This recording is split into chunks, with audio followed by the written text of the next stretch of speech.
we're not sure how this is going to play out in the books, or... Oh, I do. It's not.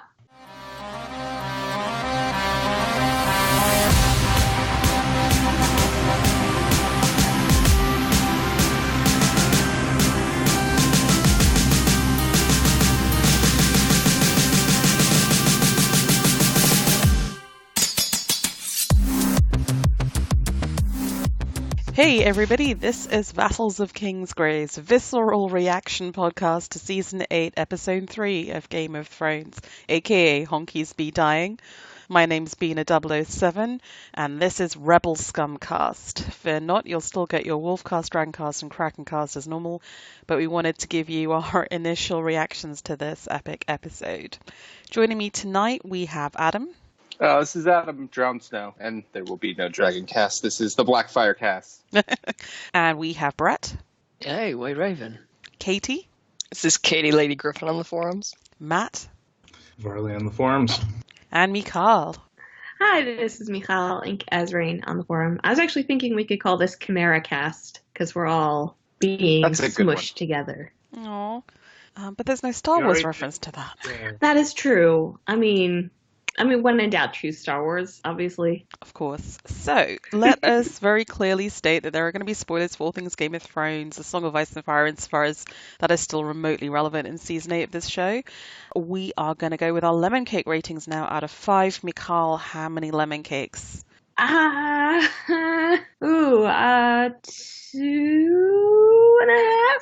Ooh. I don't know. I feel bad because I watched all the stuff about how hard they worked on the episode, and like I'm sure that it was like an unreal experience, and they all put sweat, blood, and tears into this. So I don't want to just be like, oh, that episode wasn't so good.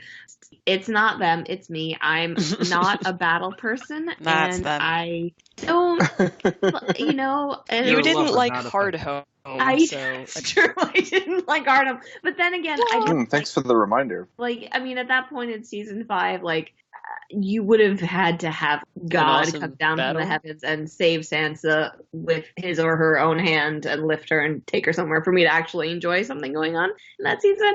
But I guess it proves the rule. But yes, I just don't like battles. Okay. Varley. I wanted so much to give this like a 5.0, but I'll give it a 4.0. It was so dark, I did not know what the fuck was going on half the time. I was looking at these white guys' faces to see if they were any of the main characters, because they're mostly white. Like, Grey Worm might be dead, I don't know. It was so dark, I couldn't tell, and that's why it was like, yeah, the honkies be dying this entire episode. But not as many as I thought, which is one of my issues.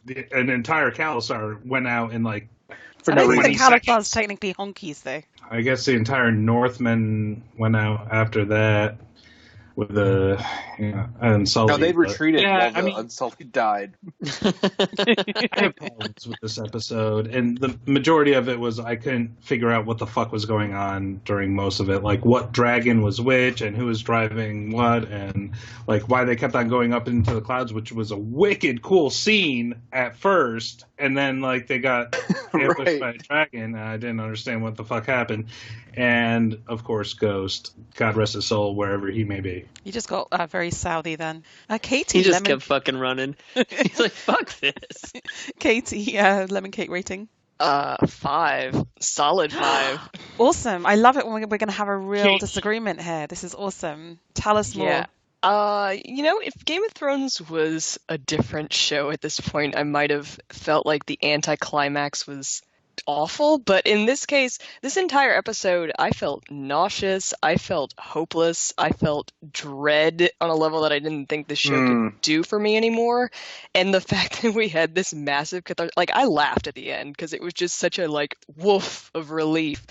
If I was still watching the show for like credible dialogue and like actual, real stakes, then I probably would have been disappointed. But in this case, like it was such a like fun roller coaster with like such a like high of an ending, and I think like I do kind of agree that there was a certain point where I was like, okay, turn off the snow machine, turn off the particle effects, because it was difficult to see in some scenes. But other than that, like, I thought the first 25 minutes was just so incredible of building up just this unbearable tension.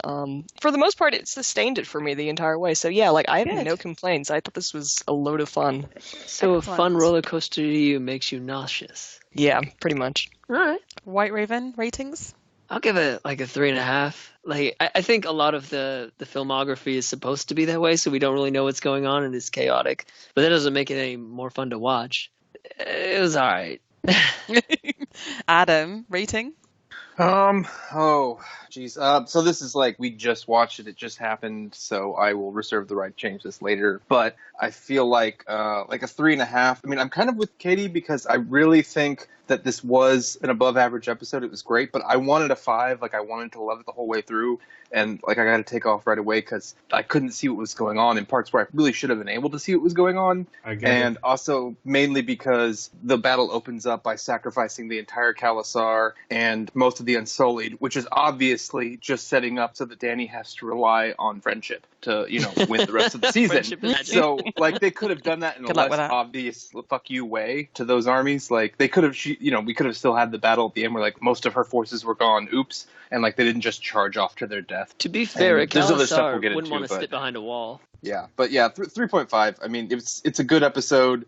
I don't know what it means for the rest of the season, though. I don't really like what it means for the rest of the season. Okay, well, I give it probably 2.5.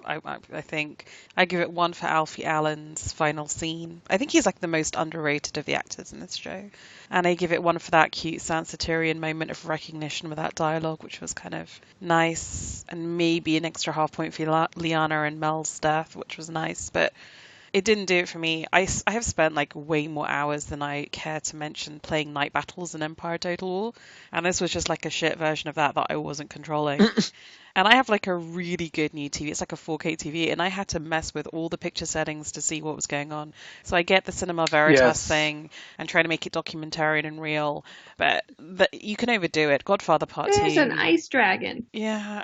Well, no. I was on shit settings, and then when it got to stuff that actually looked good, I was rushing to change it back so that it actually looked okay. And I was doing that back and forth the whole time. Exactly. It's not something I should have to do. I did the tech score, the techno score. Sorry. No, I was just I watch everything with the lights on, so I don't like that experience unless I'm in a movie theater. And I 5 minutes in, I was well, if I'm gonna see anything, I have to turn off the lights. And it was dark and full of terrors. But I love it because we do have a full range of ratings, so this is going to make for a really interesting discussion. Okay, so before we get into the way the battle went down, and we're going to do it broadly speaking in the beats of the battle, which if anyone's watched Lord of the Rings, The Return of the King, you'll know exactly how this battle goes down because it rips it off note for note. But before we get to that, we ran a poll on the Podcast Device and Fire forums where you can find us on who people thought were going to die. First equal were Ed, Beric and Theon, so we got those right. Fourth equal was Jorah, Grey Worm and Gendry, so only Jorah died from that. Seventh equal was Podrick Do and we know Tormund. Grey Worm is alive? I feel like we would have seen him dead if he were dead. I'm pretty sure he's alive. Who knows? I thought I did I'm at pretty one sure I point. saw a black face under a helmet die, and then his eyes woke up blue. So I don't know what really happened. That was another one of them. So he may or may not be dead. And then Brienne survived, Jaime survived, Bran survived, Shireen 2.0 survived. That was all kind of disappointing to me. And then Lyanna died. I guess we should have guessed that. Zombie 1-1 died. John's dragon's dead. But you can see Rhaegal in the preview. So He's not dead. Okay. Oh, you saw both of them? Okay. The ice dragon was breathing ice dragon breath through sides of his neck. He looked like a broken Well, that's because Dany's dragon bit into him. I don't know. Yeah. And then the Night's King is dead, thanks to Arya. For sure. All those others that all didn't the matter. others. Yeah. Other number 5. Melisandre's dead, which we didn't guess in our poll, which kind of surprised me. But anyway.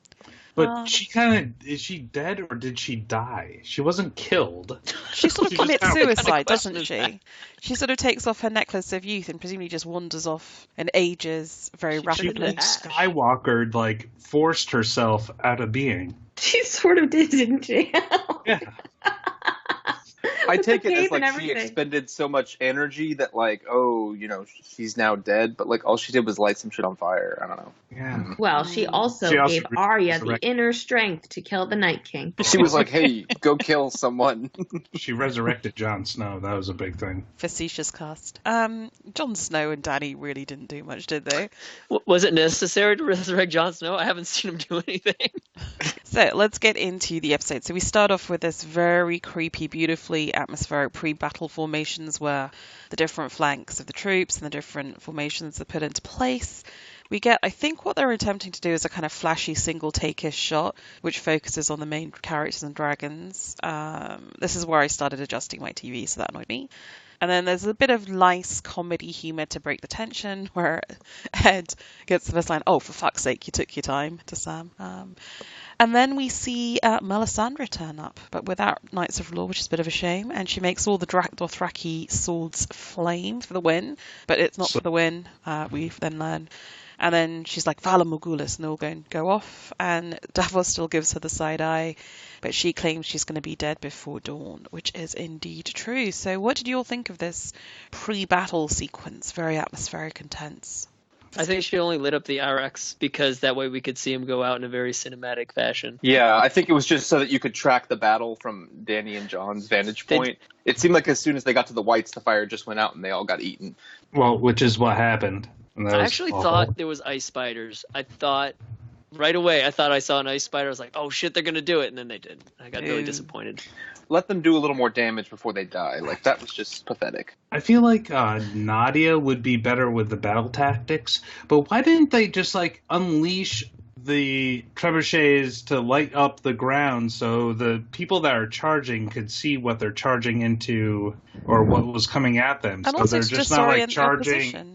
That was my first initial thing from days of playing Empire Total War, is the first thing you do before you launch your infantry is mortar shell the opposition. Right. You get to know their range, so like you can keep on doing that without hitting your own people, and they're just like, oh no, we'll charge. And, if they're like 30 feet in front of us, that's fine, because Melisandre was able to come up to us on a horse, unchallenged. Did each of those trebuchets fire like once, and that was it? Well, of course they could only fire once, because by that point the infantry is already charging, and you don't want to kill your own men. But it was right. Well, they're tactics. Cavalry, not infantry. Yeah, but cavalry. But they could have fired initially, kind of waiting for them to come to them. Yeah, disrupt the opposition lines. So I guess I just don't care that much. Katie. I think the thing is, like, I'm the opposite of Michal. Like, I am the battle person, and I think I've been waiting basically all show run to get this epic final battle, and I just want it to be better and more. I'm sorry. I understand it, because it's like, why don't they light out the outer perimeter so they can see the incoming charge so they can react to it? I don't understand how... What perimeter? The forest? Battle. The horizon? What's that? The forest, maybe. That's what you're saying. Picture the forest. Their perimeter is the forest, like a mile out. But you do it not to light up anything. You do it to disrupt the front line of the opposing troops. But anyway, sure. But they're filming this to be cinematic, and also probably with severe limitations of logistics. But I did think there was some really intense foreshadowing when they charged into the dead that they could not see, and there's suddenly, you see one Dothraki guy, you see his face, and there's a moment of shock because something is there that he did not expect to be there, and it's way bigger than he thought it would be, and you're like, what the fuck was that? And I thought it was going to be a mammoth, but then, like a few seconds later, you're like, oh no, it's literally just a tsunami wave of dead bodies that are going to rush over everybody, which, like, genuinely, like, I thought was actually really, really cool, and also just like, oh fuck, like this is gonna be a rout. Like there's no way to win this. Yeah, I agree. Is there any particular reason why the commanders, aka the Targ royalty, are just safely out of the way like a bunch of pussies, as opposed to flame torching the army of the undead before the Dothraki ride against them? Oh, you mean Jon and Dany? Yeah. That was the plan was supposed to be wait for the dragon to show up and then attack the dragon, and Dany immediately is like, well, I'm just going to go out there. The whole battle was a stall tactic. They didn't actually expect to win a fair fight. They just wanted to kill that one guy. Gosh, I mean, like, the poor Dothraki that it comes to this. It was very effective cinematically, though. And I mean, I feel like I was just saying this about Endgame, that like, no spoilers for Endgame, obviously, but like you can't pin the success or failure of something like this on its technicalities a lot of the time. I feel like it's a little fair to expect something like that from Game of Thrones because they lean into their own battle stuff. But I don't know. Trying to say that, I can't judge an entire battle episode on whether the battle makes sense, because that just seems like maybe. Because it's all about the battle. Because, when I look at Lord of the Rings, the Two Towers, that battle makes sense. Actually, even Helm's Deep makes sense. Yeah, they do. I don't know. Not all of us have played Rome Total War. Well, Empire. They stay behind their big-ass wall. Yeah, until their big-ass wall gets blown up, and then they have to figure it out. But I agree, Michal. Then you We should plug the agree to hole. disagree. Like, this is going to matter more or less to different people, and that's okay. No, but I think the main point is that for me overall, like it's not backed up. Like it doesn't have as much, and this is I think where I'll disagree with Katie. I don't think it has as much emotional impact to make up for that. Like Helm's Deep and Pelennor Fields and all that. Like like the stakes are extremely high and the emotions are extremely high. So like me just being like, oh, there's an elephant over there and arrows. It's like You can see what's going on. exactly. Yeah. But like it doesn't matter because it has the same emotional impact. But I didn't really feel that with this. It could also just be that I was so emotionally strung out that I checked out. But I don't know. I feel like you have to have at least one or the other, and this one kind of didn't have either. I think that, yeah, fair. Okay, so we kill off the Dothraki, and we then move to the infantry line and aerial counterattack. So you get the cool Sansa Arya moment where Arya arms up her sister and says, "Stick 'em with the pointy end." Sends her to the crypts, super safe crypts. Dolorous said saves Sam, and then he gets it. So he's the first one. He's the first to die. I'm just confused. I put her second to die, but he is the first to die. How did you all feel about the infantry line and Ed dying? I couldn't see who was fighting who. I didn't know what was happening. Really, you couldn't see Ed dying? That's awful. Oh, I saw Ed dying after he got stuck in the back of the head, but I didn't know how, the Knights of the Vale were fighting. I didn't know how the dead were advancing, I guess, against our flanks, because the Knights of the Vale were fighting well before the Brothers of the Night's Watch and the Wildlings were, and True. I just didn't understand. That's a good point, actually. Are they all dead? Are the Knights of the Vale out of the picture now? Like, this matters, I guess, for the post-episode balance of power. I don't think there's much of an army left, honestly. Yeah. It's a good thing they still got dragons. Yeah. But how did we feel about the death of Ed? Were any of you moved by it, underwhelmed by it? What were the reactions? I was Been a pissed non-factor. because Sam ran away after it. After Ed's like, "Get up, Sam! Like we have to fight," and he's like, "Mer," and then Ed gets killed and then resurrected. That really hurt. I really actually like the fact that Sam turned out a little bit to be a coward. I thought, good, they don't have to make everyone an unrealistic hero. Some people are just going to be scared and run around. And Like that's the okay. Hound. Yeah, that's Oh, okay. the Hound was the worst. First dialogue in the episode, first to die, makes sense. Okay, so then we move to the infantry, going from infantry line to infantry retreat, with the Unsullied defending the retreating troops, and Arya saving the Hounds by shooting arrows at his attackers, which is kind of like a cute moment. Any comments on this? Good Lord, are we already on this? I feel like 20 minutes of the episode we just talked about. Yeah, but not much happens, right? That build-up is just gloom for 20 minutes, Yeah. and increasing dread, so... I like that they made the Unsullied very steadfast and they weren't scared. I don't know Yeah. why they didn't form a shield wall Yes! like they should have. Oh my god. And Why no taken Testudo? So I thought they should have formed like a shield wall, and they did not. They were like very regimented, and they were able to be broken through very easily. Okay, then Arya saves the Hound, which is a little cute moment. And then we get to the defense of the gate, trying to light the trench. Light the trench! Davos waving around art fire. And then we get this little Melisandre moment. I'm one with the Force and the Force is with me. And then she lights the trench. And then the dead smother the fire and make a bridgehead to get through anyway. So, thoughts on this part of the episode? It happened. Yeah, I mean, the solution seems kind of obvious, but yeah, I don't know. I liked the dead's way of getting around it, or over it, you might say. Yeah. It was very cool. Like, I had not predicted that at all. Yeah, let's keep testing and see. Okay, I can like walk over my own people. Cool. Yeah. And that's the first shot we get of the Night's King right after that, right? Yes, which was very When he cool. like In the clouds, sets his battle plan right? in motion. That's when Bran sees him. I want to know what Bran was doing the whole time. When he's Because like, he gotta goes go into into the the crows. Ravens. For a And second, I thought maybe he was actually like the whole theory that he is the Night's King kind of thing. Yes. So I was like, really? Are they going to do this? I'm glad it didn't turn out that way, but And then we get the whole man the walls kind of into the Night King bit. This is basically Return of the King, I think, the battle sequencing. Brienne and Jaime fighting together, which gave me all the feels. And then Jedi Arya, which I thought was really cool. You know, when she's fighting with her new weapon, it just reminded me very much of like a Rogue One kind of Jedi type battle. And then I thought it was more awesome Darth in this Maul. episode. yeah, exactly. And then Lyanna killed by Zombie 1. Is it 1-1, that giant? Was it Zombie 1-1? Or did I make that up? I It's hope a giant. not. Yeah. And then, you know, Lyanna is the second to die, which... Do you guys feel that's fan service? But I mean, I loved it, so I'm all there for it. But, yeah. I thought something when the episode from last week was playing before, and it was like, you're the last of the house, you have to do... And I was like, oh, the Mormonts are done. So I was wrong because I thought she would be safe because of that. I liked it. I thought it was, you know, in that way, it wasn't what I was expecting. It was really kind of gross the way you could hear her insides cracking in the giant's hand. That was some awesome audio sound effects there. Yeah, it really was. I feel like there was a lot of meat that was torn apart in service in this episode.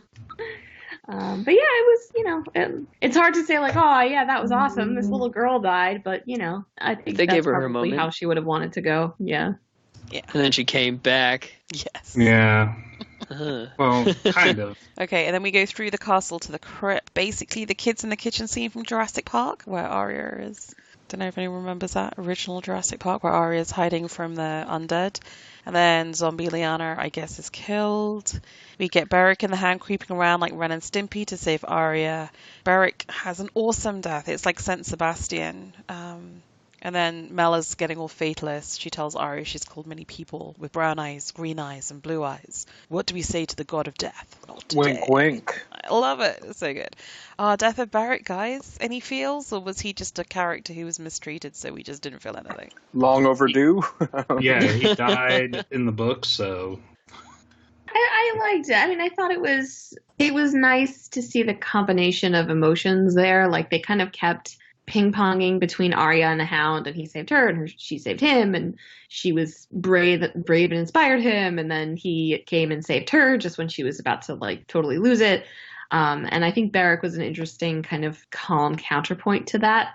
I was surprised he lasted as long as he did. I really actually thought he was going to be one of like the first casualties in the yard. So it was, True. yeah, it was very visually striking. Also, you're right, Bina. I'm assuming San Sebastian means people get stabbed from behind. I don't know.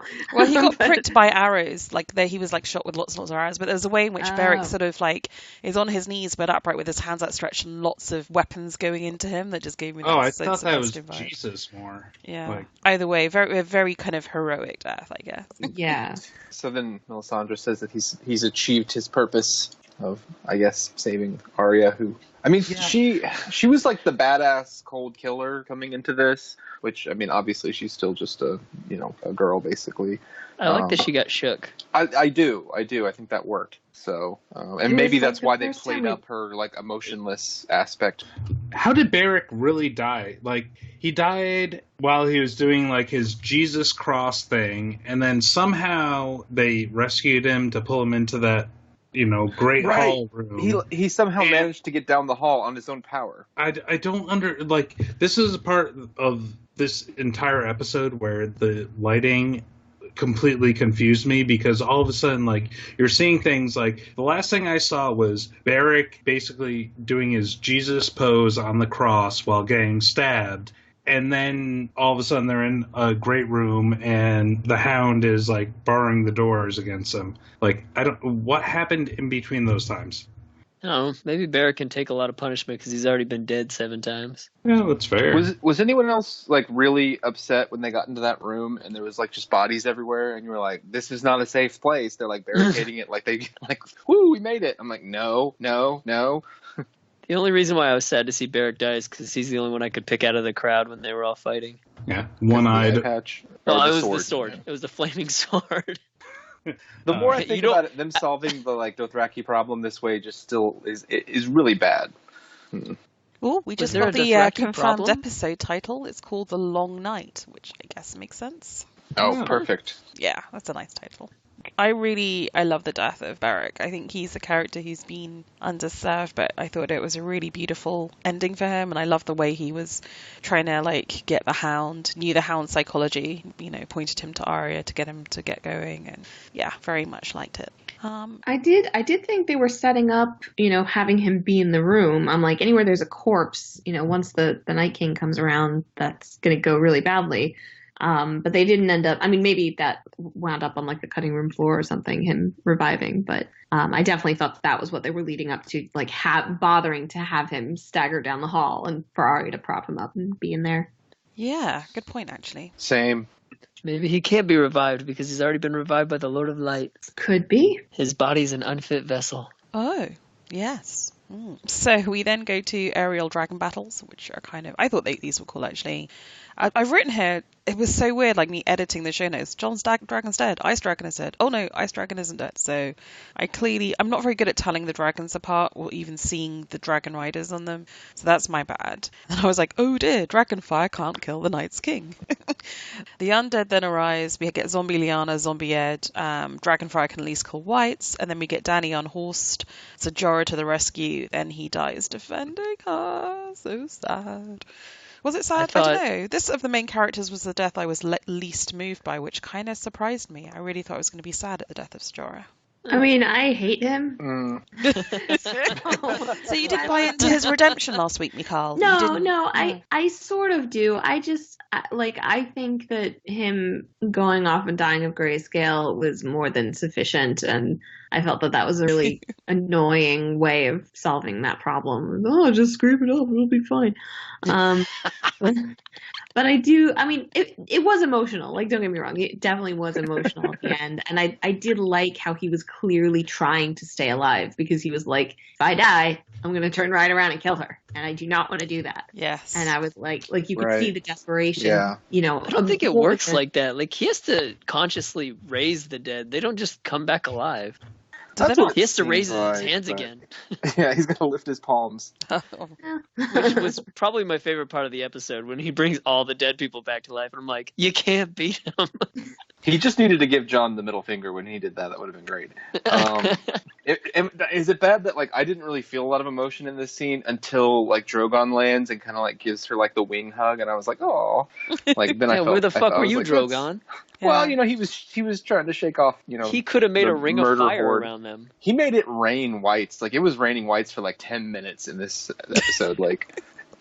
Oh dear. No, I really bought into the Jorah Sam heartfelt scene last episode, so I just felt Jorah's death would affect me more, and it didn't, which was surprising. But a good end for a good character. I think Jorah and Sam and a lot of people, we've already expected their deaths to come seasons earlier.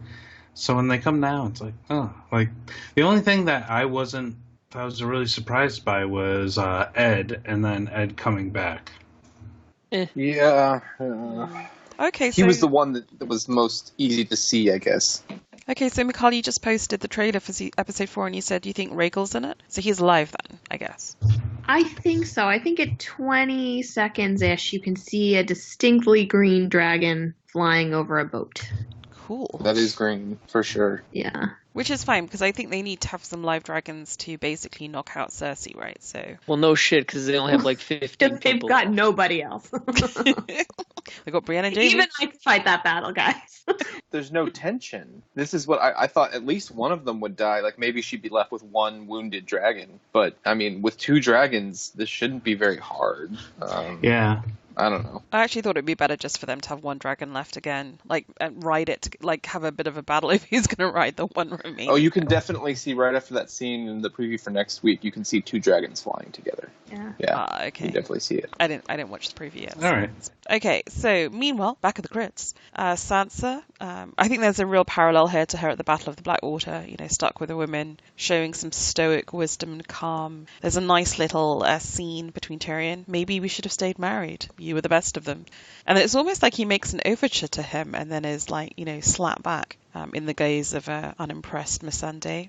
The dead then break in, no shit, because it's the safest place in the castle. And then we literally get Sansa and Tyrion backs against the wall. And there's this really lovely scene without dialogue, which it's almost like she recognizes him for the first time as being, you know, a decent person. There's a bit of emotion. He kisses her hand. It's really lovely. How do we feel about this back at the crypts scene where, you know, Tyrion's basically trying to defend Sansa, who has this pathetic little knife, trying to defend the people. Of course, it's all fine because eventually the Night's King is killed and they're saved, but a beautiful little emotional beat, or do you guys not buy it? Are you buying what the writers are trying to sell, which is a moment between Sansa and Tyrion? Okay. I feel like in this scene, they should have, once the first crypt, you know, the hand starts coming out. I mean, I thought that there were more people down there that at least had some dragon glass or something. Like, just start stabbing that one and then whack-a-mole. Like, everybody go to a crypt. There's not that many people down there. They just all, like, stood there, like, while they got overwhelmed, which was unfortunate. But I mean, that's what we thought was going to happen, right? Yeah, I mean, we know that at least a little girl that was like Shireen 2.0 had a piece of dragon glass. Why wasn't she like stabbing things? Did she do anything? She's I a didn't kid. notice it. Yeah, I know. She stood there like a cute. chump and let other people protect her. That's what I was Cute getting in the at. scene. Did they show her doing anything, though, is what I'm asking. No, they didn't. No, just I'm being scared. Cowering behind Positive. And rightfully so. I would have been doing the same thing. I'm me too. sure there's a lot more stuff from the crypts that did not make it into the episode. I'm Oh, do you think absolutely so? positive. Yeah, because I think, I mean, they've all been talking about how long they were filming. Everyone, like how long it took, and oh my goodness, Yeah. blah blah blah. I see. They didn't want to I make the just- episode an hour and 38 minutes. Yeah, so I think there must have been more stuff because really the only interactions we have down there are Sansa, Tyrion, Sansa, Melisandre, and Varys in there. Yeah, a little bit. A little bit. Just like walking around. We right, actually and don't then even the see attack. Melisandre once they start attacking. How do we Gilly's feel? okay. We saw Gilly at the end, right? She's Yeah. okay. How do we feel about the idea that Sansa seems every episode to get a potentially emotional beat with a different guy? So last episode it's Theon. This episode They're it's just Tyrion. keeping their options open.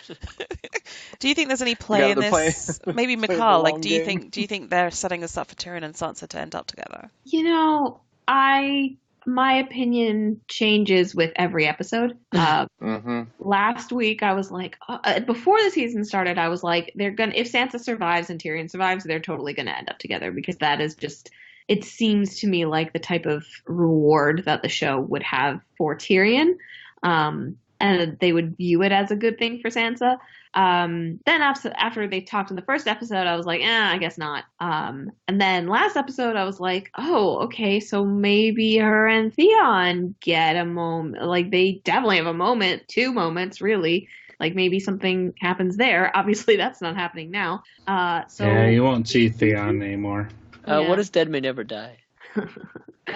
Well, anyway, I don't know. I do feel like it's very challenging for them. And maybe this is not fair, and maybe this is my extremely slanted perspective and bitterness after 8 years of this. But like, Ooh, give it to us. I feel like it's very difficult for them to have to imagine Sansa without men in her life because, you know, her primary relationships, if you don't count Cersei, have been with men, and they haven't been able to shake off the idea that like she's got to have some guy, even if it's a guy to like verbally beat down, you know. Maybe. I think I don't know. I that's the way I kind of see it, and I feel like her conversation with Danny last week was like so good, and then we almost got there, but it's also like basically the first time she's had longer than a minute to talk to another female character in a really long time, since like Cersei.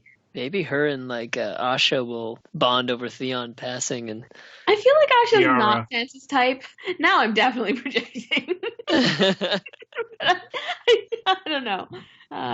That'll be sad though if we get to see Sansa's reaction. I not to go too far ahead. I hope that from this episode we do get emotions, because otherwise then it really will annoy me, because then it really will be like, okay, you just kind of like killed a bunch of characters in the war, and then we killed the Night King. Hooray! The end.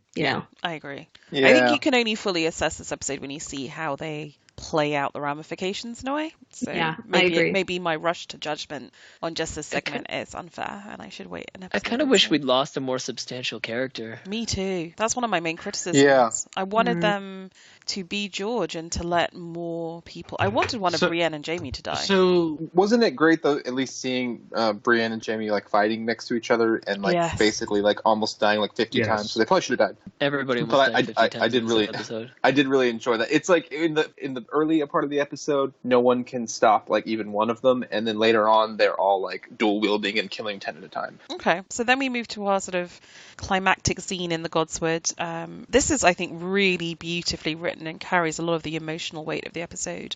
At the start of the episode, you have Bran say to Theon, all the things you did brought you here to die in your home, which I thought was a lovely thing for the Starks a Stark to finally acknowledge that Theon is home. The Night's King arrives to moody piano music. The score to this episode is really fascinating. And then Bran finally turns to Theon and says, "Theon, you're a good man. Thank you," which just broke my heart. I think for me, Alfie Allen has the best acting beat of the episode in response to that. And then we get the final death of Theon, a redeemed Theon, which I found very moving. The Night King is therefore still on the march. We think it might be Jon who's going to kill him. I think that's been set up not just by the show, but kind of in the books. And then it turns out to be Arya. So much to discuss here. How do you feel about Theon's death? How do you feel about Bran doing or not doing much? And how do you feel about Arya doing the final big kill?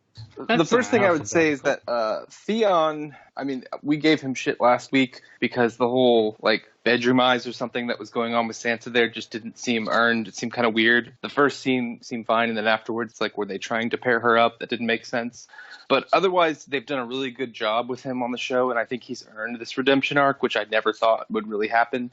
And in the books, when I started reading them, I never thought that I'd feel sorry for him, and George did that too. So, kudos to both of them. And Arya, I guess that was a surprise. They were saying after the episode that they made that decision 4 years ago, that Arya was going to be the one instead of Jon because they liked it. It seemed like they were saying they chose that over George. So I don't know. Good. Varley? No, I like that. If it's really different, I like that. Yeah. Well, they didn't say what George chose or not. They just sort of they owned that as everyone expects it to be Jon, and we decided we didn't want it to be Jon. We wanted it to be Arya. And I think it worked. Does that fuck around with the prince who was promised prophecy? Is Azor Ahai specifically meant to kill the Night King or not really? On the show? Yeah. I've lost track of the prophecy portion of the show. They've abandoned so many early threads that I don't know if that's a thing anymore. Oh, so it's not that Arya now has to be Azor Ahai or anything. Oh, because no one forged a Lightbringer. I don't know. Good point, well made. Maybe Gendry forged Lightbringer. Goodness. Is Salt, it not? smoke. There was a lot of smoke last episode. There was sweat, so there's salt. There's one bit where they show Jon sort of momentarily just behind a wall to take a pause when he's in his final retreating fighting, and there's the blue ice dragon kind of fire coming at the top of the screen, and then at the bottom of the screen is normal fire, and I thought they're really visually showing him to be of ice and fire, and that was kind of a cool visual moment. I think it's crazy that Yes, dragon I like that blew too. down a wall, and then he couldn't melt this little rock that John's hiding behind. I know. Yeah. I'm gonna assume it's because he was getting less. It was less He had lost half contained his because jaw. of his throat was shooting it out the sides. Michal, what are your thoughts of everything that happened in the Godsword? Oh, yeah, I mean, I think it was a good earned moment for Theon. Another thing I was wrong about, I definitely was falling along the lines of like closest to danger, farthest from harm, which I think Kevin said last week. I did just see a tweet that was like, man, Bran knew Arya was going to save him and he still let Theon die. Which, I mean, hard to argue with that logic, but as established, Bran doesn't really care. Yeah, it was a fitting way for him to go. Arya and I think this is where paying a little too much attention to the show is a detriment, because when she dropped, or when, the Night King took her by the throat and she dropped the other half of her thing, I was like, oh, but there's two halves of that thing. That's fine. So, I wasn't actually that surprised in the moment. But it's cool to have, a female character slay the ultimate evil. Because that never happened before, Lord of the Rings. Yeah. True story. So some of the people on the Twitters are getting very irate that Arya hadn't earned her killing of the Night King, and that Jon had been fighting and stuff beyond the wall forever, and that he should have been the one to take him out. But yeah, they're saying that Jon had fought those forces forever. So I'm guessing... to them I say that's how it goes sometimes. I agree. Arya was not like presaged by the story to do this. I don't think. I do think it's a little random. But on the other hand, stuff like this sometimes is random. Great battles. Like, it's not always as cinematic and literary as we would hope. Like, you kind of have to take what it is and then make it literary in the aftermath, which is what we do with history, right? So right. Other than it's more like, oh, Arya's the greatest ever, which I don't feel personally. But other than that, I'm satisfied with it, and I'm pretty confident that Jon will have much and more to do going forward. I'm not worried about him being busy. Isn't the reaction, maybe D&D have done this to themselves, because most people got into this show and into these books, a large part of it has been the subversion, right? Ned Stark, the hero, dies at the end of season 1, things like that. And the last few years, they just kind of, for the most part, have been giving us what they show us, and a lot of more like common fantasy tropes have come in the last couple seasons. Maybe people have gotten used to that, and then suddenly, oh, Jon doesn't win the battle, and it's an outrage. Like, why? That's sort of what we've been going through these books and most of the show. So I don't know, works fine. Yeah, I've got no issue with it personally. I was just curious to see what your take would be. Okie dokie. So then we get the post-battle scene where Melisandre commits suicide, wanders off into the distance, which is a bit like... She just dies. That's not suicide. She just dies. It's suicide if you deliberately take off the charm that's keeping you young and vital, isn't it? It's letting nature take its course. It's like unplugging from a machine. I think she knew she didn't have long either way, is how I read that, but I could be wrong.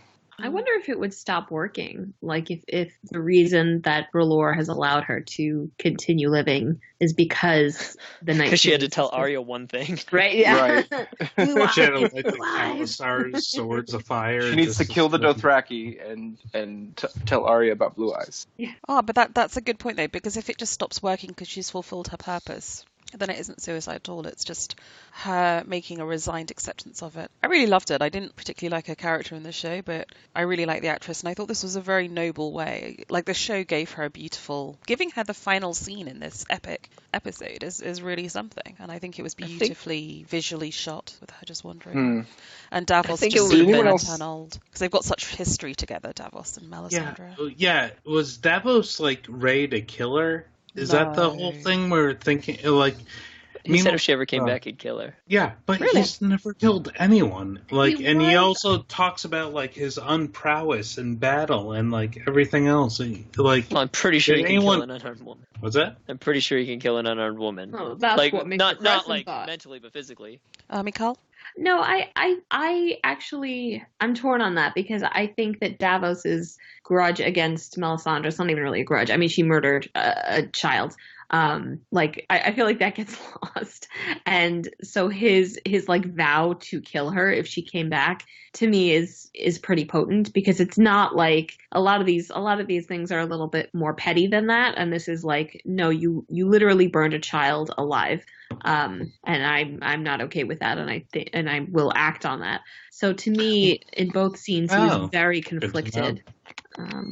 Wasn't he holding his sword as she was walking away? Like the hilt? I think he was kind of like, when she came in, he was like, I want to do this, and I'm not sure it's the right thing to do. And then she kind of diffuses that, and then on the way out, he's like, I should do this. I've sworn to do this, but I'm not sure that I don't know what to do. And then right, he just sees her. He's like, nope, no, you stay away.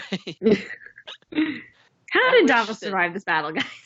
How did he manage? No idea. Did he even fight? Where was he? He has no real purpose. They don't need to smuggle. He was waving those things. He could be one of those people on the airlines, like who wave the, I don't know what they're called, the light things. He and Bran compete to be the most pointless people in this episode, I feel. I kind of wish that Melisandre had, like, Arya had had died and Melisandre had brought her back to life as her last thing. Or something, just because it was so pointless. She just said, "What?" She just like, "Oh, here you go get him, champ." I don't know why she needed to be there for that. What is the point of Bran now, narratively speaking? I don't know, and I really wish he had died. Like, I wish the Night King had fatally wounded him or something, and then Arya had killed him. Me too. And I guess maybe they must have some plan. No, the plan of Bran is basically like a ancient ice core in Antarctica or something. It's like, it's there. It's not necessarily useful. He's gonna live in the but gods. It can tell you stuff if you look at it closely. Do you feel that this story in Westeros is a bit like Lord of the Rings insofar as the magic came into the world again at the start of this story, and at the end of this tale, whatever happens at the end of Ice and Fire, Song of Ice and Fire, that magic leaves the world, so there are no more dragons, there's no more three-eyed raven, that the newly reconstituted world does not have a wall, and it's just the time of men, so to say? Or do you think that Bran and dragons and stuff survive the end of this story? Well, there's been magic. I mean, the three-eyed raven's been around, even though there were no dragons or anything. So the magic was there. There was magic in the wall. Yeah, but does that have to be after this, or is this epic confrontation it? Well, I think if you're calling it like the end of the magic, then I would think that maybe it would be until the next red comet comes, because the comet seemed to, symbolize or. But that was the fire magic. Like, the ice magic was always there. Well, obviously not, because it's only coming back after, 10,000 years. No, not the ice magic. It's been around. The tree net still existed. Everybody was... There were wars. Yeah, they were just up north, just chilling. It was just there wasn't any of the fire magic. That came with the comet. The dragons and, all the fire magicians being able to do their shit, and the flames in the tower. Right. But aren't there dragons east of Ashai? We've never seen them. No, I think the World Book says something about that, but... Anyway. Yeah. So now let's turn to the ramifications. So we now turn and go south. Does everyone go south? Does Sansa presumably stays in Winterfell to rebuild and take care of the women and children? But we now go to King's Landing for a huge confrontation. We have not many troops, and we have There's two plenty dragons. to eat now with all those dead bodies. Sorry. Yeah, but Cersei, presumably Cersei and Euron. I mean, is there any tension or suspense whatsoever? They've got two dragons. Or is the tension suspense that Jon will restrain Dany because they're better people and they won't use the dragons to torch King's Landing? Right, how they don't destroy the whole they're kingdom. Completely torch the Golden Company. How could they not? I think Cersei's prepared for dragons. She has two of the trebuchets or whatever scorpions that she had. I think they'll be ready. I'm sure they'll kill at least one of the dragons. Because they're probably going to show up we'll just burn them out. And I bet you at least one of the dragons dies. Won't that feel weird, It's going to be Drogon. Because, magical ice spear dudes who didn't even do anything in this battle probably could have killed these dragons and didn't. But then Cersei's people do? That's not Cersei's fault. Well, true. I think the teaser after the episode made me... It was very interesting because both sides seem way too confident. They're raising toasts in Winterfell, and Daenerys is making speeches, and I'm like, this seems premature. You have no men. And down south, Cersei seems equally confident and snuggled up with, her buddy Euron. when she has no dragons. So I'm curious. I don't know. But I disagree with you, Bina. I think Sansa's going south because I think they're taking everyone south. But also I think that I think so. But because I think that things are not quite done between Sansa and Cersei yet. And Yeah. Cool. Yeah. I'm down for that. Yeah, I think Is Michal's Sansa the right, younger, more but- beautiful queen, or is that also not in play in the show? Oh, I don't. It's not in play. Was it in the nothing's prophecy? I can't remember. I never remember what they cut out from Cersei's prophecy in the show. Given her treatment of Marjorie, it might have been in there. But Dany could also be the younger and more beautiful queen. That's. I don't know. It seems very interesting to me how confident everybody is in the end. And they also seem like they're still keeping that Sansa versus Dany thing alive in the thing, even the conversation that they have in the crypts, with Melisandre. Yeah. When it's like, oh, that's not really what she was saying, Melisandre. She wasn't really saying like, oh, I wish Dany wasn't here. She was more saying like, you personally couldn't, whatever. Be She loyal, was like telling Tyrion, like, you have a boyfriend. You can't come on to me. Yeah. So I don't know. I'm really hoping that it's not. Oh, whatever. It doesn't matter what I want. They never listen to me. So we've got 3 episodes left. So presumably the next episode is kind of like post-battle joy, head south, maybe early confrontation, or not even early confrontation. There's going to be 2 episodes of just people talking. Yeah. And then second one episode final is big confrontation battle. And then third episode is wrap-up of the show. I think next episode might be Daenerys just torching King's Landing. Nope, because her dragon's going to get shot. No, I think but that'll be like it'll be more 5, more parlay. He'll be like, "Oh, thanks for not helping us. Bye." I'm trying to get the lemon cake ratings of the Ice and Fire Con people who just watched. Zack, Duncan, Casey, and Greg just watched it together. So I'm wondering that they did a viewing at Ice and Fire Con, the people that were still staying there tonight. Yeah, sounds like it just curious finished. How this went down. Yeah. Well, they might have had a chance to see it. To literally physically see it. They're in the middle of a state park with not of artificial lights. So. Okay, so let me ask a sort of maybe a wrap-up question. At the end of this battle, regardless of what you thought of this episode, are you more or less excited than you were before it to see what goes down in King's Landing? Like, does this set you up? Does this, I feel like this season is in 2 halves. We had the northern half and now we have the southern wrap-up half. Does this build you up nicely for that, or kind of neutral? No. I feel like this was the finale, and now we've got 3 episodes of epilogue. We're gonna scour the Shire. Fuck yeah. I mean, you're right. This is the problem that we've talked about, before the season and the last couple episodes. Was like, well, so if they do this, where they have this one conflict and it's done, then Cersei's like the big bad kind of, and. Is that 3 episodes? Is it more than 3 episodes if they don't have dragons? I guess they have the dragons now, so it can wrap up. But it also doesn't feel challenging because they have the dragons. So I don't know. Maybe she gets some elephants. I don't know how an elephant would affect a dragon. She just wants them. She seemed to think they were important. Cersei. Yeah, I mean, she just has to be mopped up like so much after effect, right? I mean, she has no real supporters, so that's going to play out very nicely. Is there going to be any grayscale follow-up? I mean, we did have, Sam scrape the crap off of Jorah. Is that going to have a payoff or not really? Like, is King's Landing going to be grayscale? Oh, because he's dead? No. No, that's done. It's over. We're never going to Old Town again. Ugh, what a waste. Okay. Any final thoughts on this episode? Michal, do you think that you're really you write, like you are in touch with or speak to the fans? Do you think this is going to satisfy fan expectations, or do you think the reaction's going to be a little bit? I don't know. Just from my Twitter, I've seen like a big variety. We were all over the place. Yeah, I think reactions were very split on this, which is, I don't know, surprising. Guess interesting. Yeah, I mean, it's interesting. Like, it's not. I don't know. It's just an odd. All of it is odd, right? Like Hard Home, much as I'm not like personally a huge fan of Hard Home, everybody else loves Hard Home. I'm the only one. So like it's and this is not that. This is definitely not getting that type of reaction. I could see Hard Home. That too, right? I have seen a couple of tweets of people being like, oh, I would have had to turn off all the lights in Chicago to see this.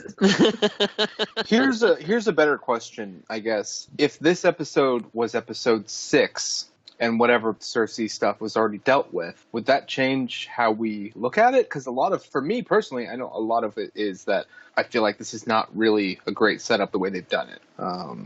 Like either this deserved a little more time, or it's like Cersei's getting too much time. Honestly, I don't know if it did deserve more time. With the way the others have been treated, even in the books, they're kind of like a side story that you think is going to like pay off in this big way. Like they're the real problem. Everything else doesn't matter. And this kind of was just like, no, they were just a side quest. Yeah, I mean, in fairness, I think it's really telling that we had basically discussed this episode in about 40 minutes of discussion, and I thought this was going to be a super long episode with so much to discuss. So, but maybe that's the case when it's just one single battle. I mean, it's just all plot, there's less character to discuss, so maybe that makes sense. I just got the scores in from our Ice and Fire Con brethren. So Casey gives this 4.5 lemon cakes. Greg gives it 4.75 lemon cakes. Duncan, 3 lemon cakes, and Zack, 1.5 lemon cakes. That is exactly what I thought would happen. But again, that's hugely wide range, right? And Greg then adds, stupidest battle plan ever, but a ton of fun. Catapults as the front line of defense. Thank you, Greg. Thank you. I guess my biggest disappointment was the lack of the use of the others. They just didn't do anything. Yeah, I have no idea what those other White Walker guys were there for. Right. Why line them up? Why even have them walk in? They ignored the dragons and didn't throw spears. They could have taken out maybe Brienne or Jaime or somebody like epically. You mean the people who had Valyrian steel swords? Right, that could have actually ended them. Like that would have been a good fight. So any final thoughts on this episode before we wrap up?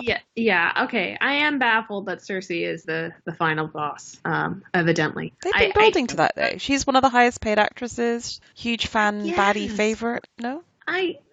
She doesn't seem like I disagree with Brett. Like I think that, for me it works to have the whole point be like, oh, this supernatural threat or this ethereal threat as opposed to, the evil queen down the road, The Game of Thrones shouldn't matter. That's the whole. I thought that was the whole point of the books, but I really highly doubt that this is what's going to happen in the books. I don't even think really doubt that. I don't know. It feels again to me like they keep weighing the scales in Cersei's direction. Like Euron swooped in and wiped out half of Dany's army last year, and then they were on an even playing field, and yeah, right. I don't know. Well, Hello. last year we thought the Lannisters might be done. Hello, Casey. Hello. Hi. Oh, hey. I'm with 3 Brett. other people.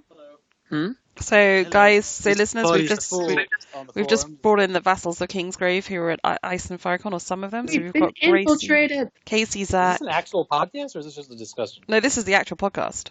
I thought it was Brett. Yeah, well, Duncan was saying some very brilliant things in his Duncan accent. Greg, shut up. Let Duncan talk.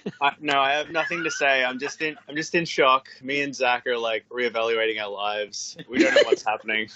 Zach is not in a position to talk at the moment. Wow. Is he hunched over in the corner?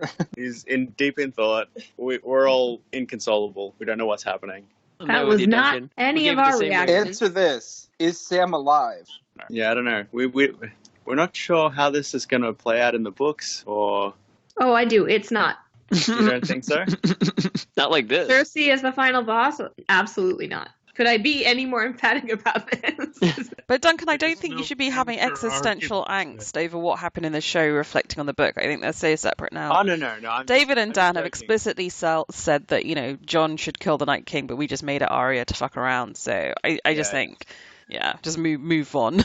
I know. I'm just joking, but it's just even within the context of the show, it just seems really weird. The big bad that's been presented, the entire series. I mean, the poster of season 8 is the Night King on a throne. And I don't know. I don't even know how I feel about the episode. I feel like the action was incomprehensible at times and really weird. But the actual final 15, 20 minutes is so much carnage. You almost become nauseous. It's really effective. There's an emotional punch to it. And then the final, reversal of fortune on the Night King. But it renders so much like nothing is. What was the purpose of the Night King? Who was he? What was his motivation? What was We Bran don't doing? know. Nothing. And even if we learn it, it no longer matters. Like so much of the story seems pointless at this point. On the show, anyway. Yeah, I mean, I don't know. Sorry, we're still processing. We just finished like 15 minutes ago. Yeah, we got back like an hour late, so we just finished it like a couple of minutes ago. Okay, well, we'll leave you to your emotional turmoil. Do you have any thoughts? Here's Zach. Do you have any thoughts, Zach? Well, I'll just add. I mean, I'm with Duncan and being unmoved and shaken a little bit by this happening, and I appreciate your guys' confidence that this will not reflect what happens in the books. But I'm just a little concerned by the way that this all happened. It's kind of mind blowing to me, and I don't know what to think about it. You sound so sad. It's gonna be okay. Craig, give that man a hug. It's gonna be okay. I'm so glad we brought in like intelligent Duncan just for that cheesy line. Okay, guys, we'll say goodbye. Thanks for dialing it. I look forward to hearing your proper thoughts on the episode when you've had time to collect yourselves. Bye. Right, thanks, guys. Bye. Bye. Bye. Okay, sorry, Michal, were you still doing sort of wrap-up comments before we got our little burst of... Oh, I don't remember. Ice of Faragon? Yeah, it's just... Cersei can't be the final boss. She can't be. I genuinely feel it makes sense in the show. I think it makes sense in the fandom how popular Cersei is as the anti-hero. I feel this is what D&D have been pumping her up, so... I actually don't hate it. I think it's okay. Whereas I think they've been pumping her up, but we just we didn't believe them. That's because you're a book first guy, isn't it? Yeah, I mean it's maybe on us. I think it's genuinely on us. That's definitely an option. I feel like this has happened before. I don't recall when, but I feel I recall this feeling from like, oh, they made this clear, but I didn't believe them because of the books. Yeah. Well, this is what I've been saying like all season. It's like they just keep telling us what's happening, and then it happens, and we're surprised. And I guess we shouldn't be surprised, but I don't know. They're not really playing too many tricks other than the Arya thing, which was, a good trick. Indeed. I'm just disappointed that my theory that the Night King is going to resurrect Cersei's miscarriage and is going to alien out of her belly and choke I miss her. you. I wanted it so much. Don't give up. Oh, White Raven, you are unique.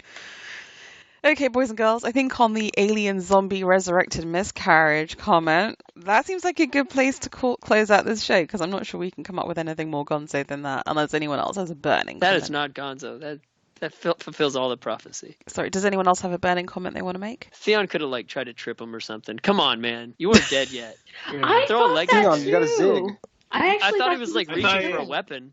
He actually may have stabbed the guy, but in the ankle. I will say it's a little sad to me that Melisandre is kind of the only one who gets to go out on her own terms, but I think she's had it. Lyanna, kind of. Yeah, it's kind of Lyanna, yeah. Yeah. Did Tormund live? We don't know. I don't know. He's like Grey Worm. Probably. How is it all of our heroes were on the front line and they all lived? Hero armor. Chicken shits. Yeah. Running away. It's just not the way George writes, but it's the way the show is. They keep popular people alive, e.g. Davos, for no reason, and that's why Cersei ends up as the big bad, because she's a popular anti-hero. So it is what it is as we roll into the last 3 episodes of Game of Thrones. Thank you all for listening. This has been Rebelscumcast, a one-off immediate reaction podcast. Thank you to Katie, who sadly had to leave early, to Michal, Matt, Brett, and Adam. Bye, guys. Bye. Bye. Thanks, Bina. Bye. And thank you also to our friends from Ice and Firescon for dialing in. You can follow us on Twitter, YouTube, all the other places by Googling VOC Podcast or Vassals of Kingsgrave. And once again, you can join us on the forums of a podcast of Ice and Fire if you want to talk about the episode. Thanks for listening. Bye. Thanks, everyone. Bye. Bye.